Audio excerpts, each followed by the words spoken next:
Hello, future IITians and IITians doctors. I hope you all are doing great. And I hope कि physics 108 channel सभी को पसंद आ रहा है, उसका कंटेंट सभी को पसंद आ रहा है और सब अपने अच्छी से तैयारी करके उसको कॉम्प्रिहेंड कर पा रहे हैं। आज हम लोग हैं सीरीज 2 एपिसोड 7 में। न्यूटन्स लॉज ऑफ मोशन की सीरीज चल रही है यू नो, एंड उसके एपिसोड 7 में आज हम लोग सीखने वाले हैं वेरी इंपॉर्टेंट। आईआईटी में भी इस पे क्वेश्चंस आ चुके हैं, पहले नीट में भी आ चुके हैं। कटिंग द स्प्रिंग और स्ट्रिंग कॉन्सेप्ट, ठीक है, and how to deal with problem जिसमें कि स्ट्रिंग स्प्रिंग दोनों कॉम्बिनेशन रहता है मासेस के साथ। तो क्योंकि अभी तक इस पूरी सीरीज में मैंने कहीं भी स्प्रिंग का जिक्र नहीं किया है, तो कुछ मैं थोड़ा सा स्प्रिंग का ओवरव्यू देना चाहता हूं। तो स्प्रिंग एज यूजुअल सभी ने देखी होगी रियल लाइफ में, पेन्स में स्प्रिंग देखी होगी आपने। स्प्रिंग की एक क्वालिटी है, स्प्रिंग एक ऐसा, you can say it's a media in which, let's say this is the natural length of the spring,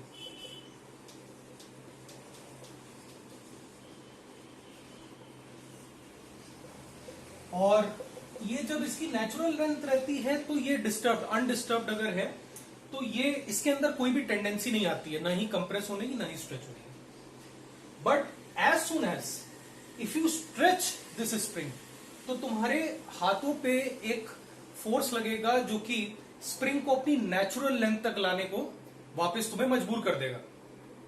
इसका मतलब स्प्रिंग को कंप्रेशन या एक्सटेंशन पसंद नहीं है। स्प्रिंग एक ऐसी चीज है जिसको अपनी नेचुरल लेंथ पे रहना पसंद है, ऐसे सोच सकते हो। और अगर आप ऐसे सोचोगे तो कभी भी फोर्सेस के डायरेक्शन में, स्प्रिंग फोर्सेस के डायरेक्शन में आपको कंफ्यूजन नहीं होगा। तो फॉर एग्जांपल, जब तुमने स्प्रिंग को स्ट्रेच कर दिया by a distance, let's say x, and this was the natural length. Now the spring is in the stretched state.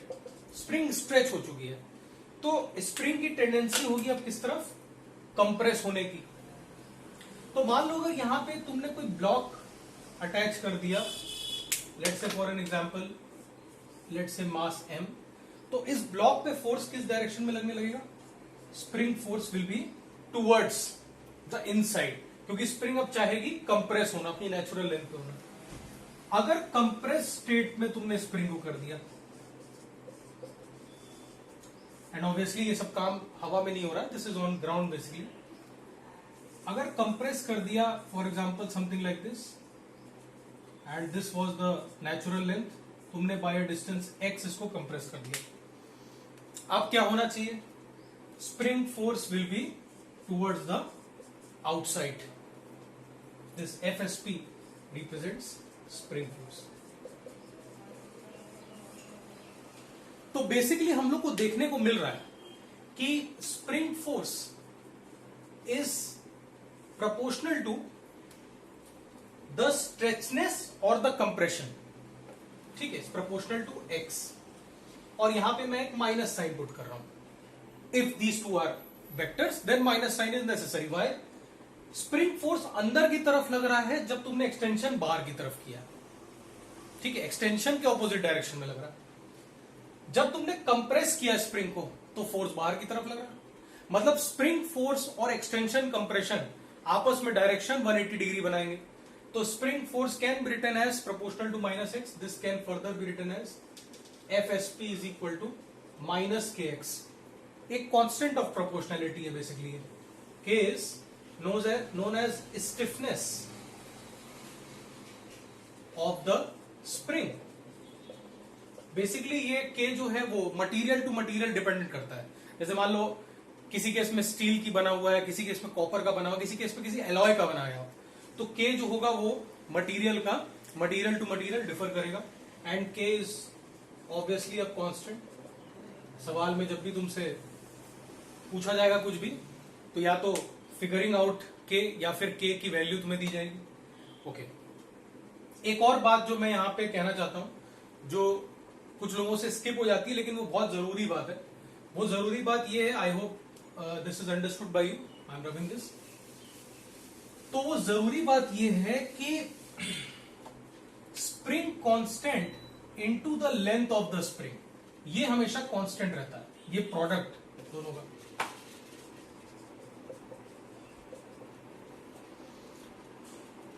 हम लोग स्प्रिंग को अलग अलग पार्ट्स में डिवाइड करके जब कॉन्सेप्ट पढ़ेंगे तो मैं तुम्हें इसका यूज वहां पे बताऊंगा, लेकिन अभी के लिए ये समझो कि product of spring constant and length is same.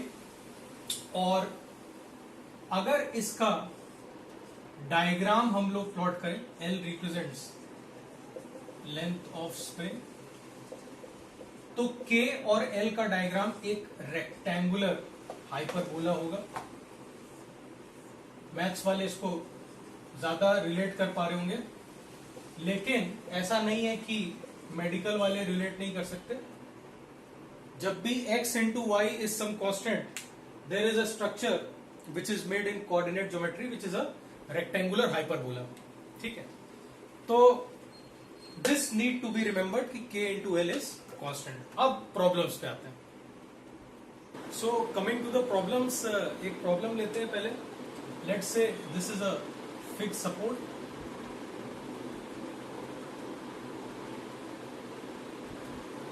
और इससे एक स्प्रिंग सस्पेंडेड है, उससे फर्दर एक मास सस्पेंडेड है। वैल्यूज लेके काम कर लेते हैं यहाँ पे। लेट्स से वैल्यूज की ले लेते हैं मास की, let's say 2 kg। Spring constant भी ले लेते हैं 100 न्यूटन पर मीटर, और एक धागा भी, that is normal string, again a mass 2 kg supported by. Initially, this system was in equilibrium.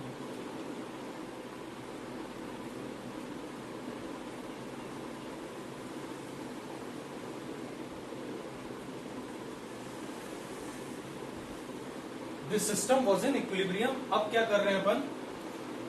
दोनों केसेस करते हैं। लेट्स से स्प्रिंग कट कर दी,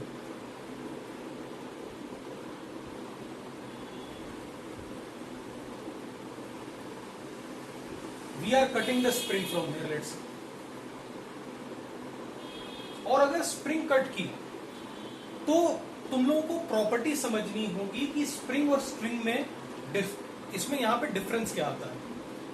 स्प्रिंग की प्रॉपर्टी ये कहती है कि वो अपने अंदर अडेप्टेशन इतनी जल्दी नहीं ला पाता जितना स्ट्रिंग ले आता है। फॉर एग्जाम्पल, स्ट्रिंग में अगर टेंशन 100 न्यूटन की जरूरत पड़ रही है तो उस पर 100 न्यूटन से वो संभाल लेगा ब्लॉक को। अगर स्ट्रिंग में 1000 न्यूटन की टेंशन का रिक्वायरमेंट होगा तो 1000 न्यूटन हो जाएगा तुरंत इमीडिएट, रिलेट दिस टर्म।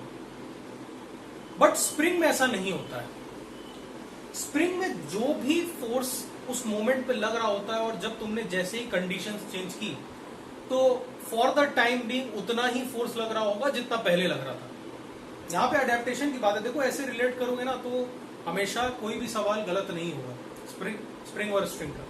तो स्ट्रिंग ऐसे सोचो कि अडेप्टेशन तुरंत कर लेता है, कोई भी फोर्स रिक्वायर्ड हो लगा लेता है। हाँ, ऑब्वियसली स्ट्रिंग का जो एक बियरिंग टेंशन होता है कि मान लो 2000 टेंशन वो धागा बियर कर पाता है, तो 3000 न्यूटन तुम उस पर लगा दोगे तो ऑब्वियसली टूट जाएगा, वो एक अलग चीज है। लेकिन स्प्रिंग तुरंत अडेप्ट नहीं कर पाता सिचुएशन को, स्ट्रिंग तुरंत अडेप्ट कर लेता है। ऐसे रियल लाइफ चीजों से रिलेट करके चलिए। अब यहां पे जब हमने स्प्रिंग काटा, ठीक है, तो let's say spring is cut, find the acceleration of both blocks। सोचो बच्चों कि पहले इक्विलिब्रियम में क्या कंडीशन रही होगी। एक spring force kx, spring stretch हुई होगी ऑब्वियसली, एक स्प्रिंग फोर्स kx 2 kg के ऊपर लग रहा होगा, धागे की वजह से टेंशन 2 kg पे नीचे लग रही होगी, 2 kg का वेट नीचे की तरफ लग रहा होगा, इस 2 kg पे टेंशन ऊपर की तरफ लग रही होगी, इस 2 kg का वेट नीचे की तरफ लग रहा होगा 20 न्यूटन। कुछ ऐसी सिचुएशन रही होगी स्टार्टिंग। जब तुमने स्प्रिंग ही काट दी तो ये kx तो वैनिश हो गया, क्लियर। अब ये और ये ब्लॉक एक धागे से कनेक्टेड है, ठीक, और उन दोनों के बीच में एक धागा जो कनेक्टेड है उसमें टेंशन T पहले था, बट अब वो टेंशन नहीं रहेगा। क्यों? क्योंकि दोनों ब्लॉक्स सेम एक्सेलरेशन से नीचे जाने की कोशिश करेंगे। देखो, स्ट्रिंग अपने अंदर अडेप्टेशन बहुत जल्दी कर लेता है। यहां पे अब रिक्वायरमेंट जो होगी टेंशन फोर्स की धागे में, वो जीरो हो जाएगी। देखो, धागे में टेंशन कब आता है? धागे में टेंशन तब आता है जब उसको स्ट्रेच किया गया हो, मतलब उससे एक लोड सस्पेंड किया गया हो। लेकिन तुम सोचो, तुम दो चीजों को एक धागे से बांध के नीचे छोड़ दो, रिलीज कर दो, ड्रॉप कर दो, दोनों सेम एक्सेलरेशन से नीचे आएंगे, धागे में कोई टेंशन नहीं आएगी। Getting it? वही केस हो गया ये। इसमें धागे में अब कोई टेंशन, पहले टेंशन रहा होगा टी, जो भी कैलकुलेट करके आ जाएगा, अभी हम लोग करेंगे भी उसको। लेकिन जब हम लोगों ने स्प्रिंग काट दिया, तब धागे में तुरंत इमीडिएटली सॉल्यूशन क्या है इसका? Tension in string becomes zero, और ये पूरा सिस्टम अब जी से नीचे ही आ जाएगा। So acceleration of 2 kg mass दोनों का ही will be equal to 10 metre per second square downward direction. Clear? आओ फिर फटाफट एक और केस करते हैं। सब कुछ वही, ठीक। System was in equilibrium. Now the string will be cut.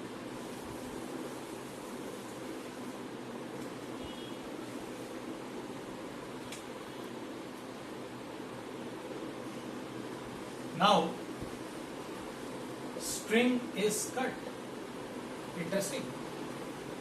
अच्छा, अब इन ब्लॉक्स को पहले नाम दे देते हैं to avoid confusion. Let's say this is block A, this is block B. पिछले केस में जब स्प्रिंग काटी तो दोनों का ही एक्सेलरेशन जी नीचे की तरफ, अब काट दी हम लोगों ने स्ट्रिंग, ठीक है। जैसे ही स्ट्रिंग कटी, स्ट्रिंग में टेंशन जीरो। अब तो जो भी हिस्सा धागा का इसके पास रहेगा या धागा का इसके पास रहेगा, धागा तो अपन आइडियल मानते हैं, string is ideal, massless, and therefore वो धागा को लहराते हुए नीचे की तरफ जो भी ब्लॉक जिसके साथ जाना होगा उसके साथ वो जाएगा, लेकिन धागे में टेंशन नहीं आएगी बिल्कुल। जो भी हिस्सा धागा का इस 2 kg ब्लॉक के साथ रह जाएगा उसमें टेंशन जीरो हो जाएगी। तो ऑब्वियसली एक्सेलरेशन ऑफ बी तो 10 मीटर पर सेकेंड स्क्वायर हो गया downwards. I hope this is clear, ठीक। धागे का रोल खत्म ही हो गया, तुमने धागा काट दिया। अब बचा स्प्रिंग। जैसा कि अभी हम लोग बात कर रहे थे, स्प्रिंग में अडेप्टेशन इतनी जल्दी नहीं आता है, ठीक है। तो स्प्रिंग में उतना ही फोर्स मेंटेन रहा होगा after even cutting the string, getting it? तो वो फोर्स हम लोग को कैलकुलेट करना पड़ेगा। तो फोर्स तो बहुत इजीली आ जाएगा। Consider this 2 kg and 2 kg as a system, ठीक है, before the string was cut. तो सिस्टम इज बेसिकली 4 kg, और ये सिस्टम एक स्प्रिंग की मदद से सस्पेंडेड था, ठीक है। और इस ऑब्वियसली स्प्रिंग एक्सटेंडेड स्टेट में रहा होगा, तो वो फोर्स, स्प्रिंग फोर्स 4 kg पे ऊपर की तरफ लगेगा kx, और जो सिस्टम है उस पे 40 न्यूटन नीचे लग रहा होगा। तुम इंडिविजुअल ब्लॉक से भी कर सकते हो, क्योंकि हम लोगों ने सिस्टम की पढ़ाई कर ली है, इसीलिए मैं तुम्हें सिस्टम से ही करा दे रहा हूं। kx that is 100 into x equal to 40, ठीक है। मतलब kx कितना रहा होगा? 40 न्यूटन रहा होगा पहले। और अगर x भी तुमसे पूछा जाए तो ऑब्वियसली 0.4 मीटर एक्सटेंशन रहा होगा। ये हम लोगों से पूछा नहीं है। So now the string is cut and obviously we need to calculate the acceleration. तो b का एक्सेलरेशन हम लोग के पास आंसर आ चुका है, that is 10 metre per second square towards the down side.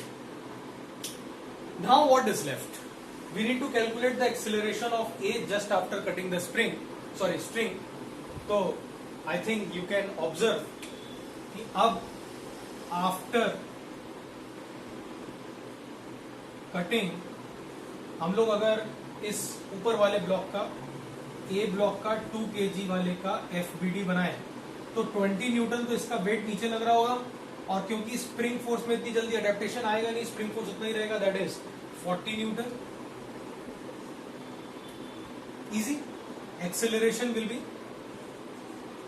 40 ऊपर 20 नीचे, नेट बचा 20 ऊपर 20/2, that is 10 metre per second square ऊपर की जगह।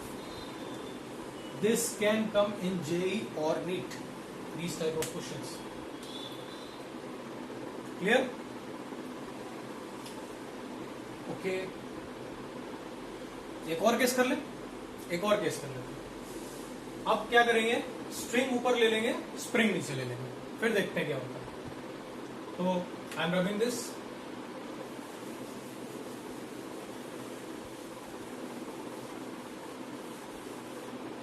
सो वही कहानी, बस थोड़ा सा चेंज।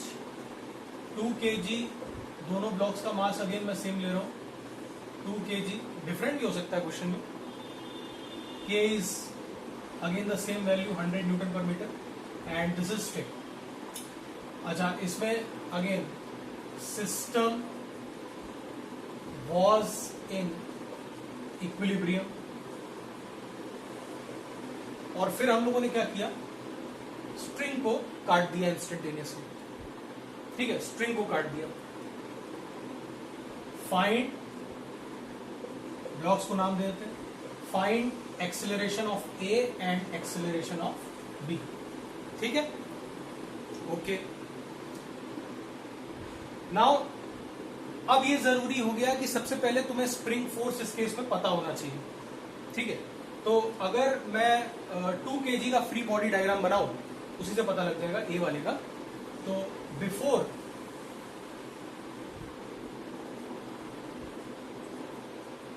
कटिंग द स्ट्रिंग, अगर ए वाले का एफबीडी बनाए तो 2 kg, क्योंकि देखो स्प्रिंग एक्सटेंडेड स्टेट में होगी, तो 2 kg वाले को नीचे पुल कर रही होगी, और इस 2 kg वाले को यही स्प्रिंग का ये वाला एंड ऊपर की तरफ पुल करना होगा। क्लियर? तो since this is in the extended state, kx on this will be towards the down side. अच्छा, एक टेंशन टी भी ऊपर की तरफ लग रहा होगा जो स्ट्रिंग में रहा होगा, और एक इसका वेट भी लग रहा होगा नीचे की तरफ, दैट इज 20 न्यूटन। सो क्या लिख सकते हैं, T is equal to 20 plus kx। और वहीं अगर मैं B का एफबीडी बना लूं, तो उसका भी मास जो है वो 2 kg है, 20 न्यूटन का फोर्स नीचे लग रहा है, और स्प्रिंग उसको ऊपर खींच रही है। ठीक है, क्योंकि ये एक्सटेंडेड स्टेट में स्प्रिंग है, तो स्प्रिंग फोर्स इज लेट से kx। तो ये हम लोग को पता लग गया कि kx कितना होना चाहिए, 20 न्यूटन। उससे हम लोग को ये भी पता लग गया कि धागे में इक्विलिब्रियम में टेंशन कितनी रही होगी, 20 प्लस 20 40 न्यूटन। ये तो सारी कहानी है बिफोर कटिंग। नाउ ये कटिंग चाय की बात नहीं हो रही है, cutting the spring string concept. तो after the cut is made, ठीक है, आई थिंक अब तो मेरे बिना गाइडेंस के कर सकते हो तुम लोग। 2 kg, 20 न्यूटन इसका वेट, kx में तुरंत चेंज नहीं आता, it doesn't adapt quickly. 20 Newton kx, ठीक है, ये कौन सा ब्लॉक है, ए। तो एक्सेलरेशन ऑफ ए कितना होना चाहिए, 20 20 40, और 40/2, that is 20 metre per second square towards the down side. और बी का एक्सेलरेशन कितना होना चाहिए भाई, 2 kg वाले को देखो, ये वाले को, इस पे जो kx लग रहा था वो अभी भी उतना ही मेंटेन्ड है, कितना, दैट इज 20 न्यूटन, और इसका वेट खुद का 20 न्यूटन। तो फिलहाल एक्सेलरेशन ऑफ बी इज 0। और ये याद रखो, ये जितने भी मैंने केसेस कराए हैं, लास्ट केसेस भी कराए हैं, उनमें जो मैंने एक्सेलरेशन की वैल्यूज निकाली हैं, they are just after the string और spring is cut, just after, this just word is important. बाद में क्या हो रहा है क्या नहीं हो रहा है, those we need to see all the conditions, लेकिन these conditions are just after. So I hope ये चीजें तुम्हें समझ में आई, cutting the string and the spring concept important है। इस वीडियो को अच्छे से देखना, और बाकी अगर एक मिसलेनियस टॉपिक भी बनाऊंगा इसमें, न्यूटन्स लॉज ऑफ मोशन में, तो मल्टीपल स्ट्रिंग और मल्टीपल स्प्रिंग का भी प्रॉब्लम हम लोग जरूर करेंगे. So stay motivated, all the best. Share करो, सब्सक्राइब करो यार, फिजिक्स 108 पॉपुलर बनाओ इस चैनल को. बाय.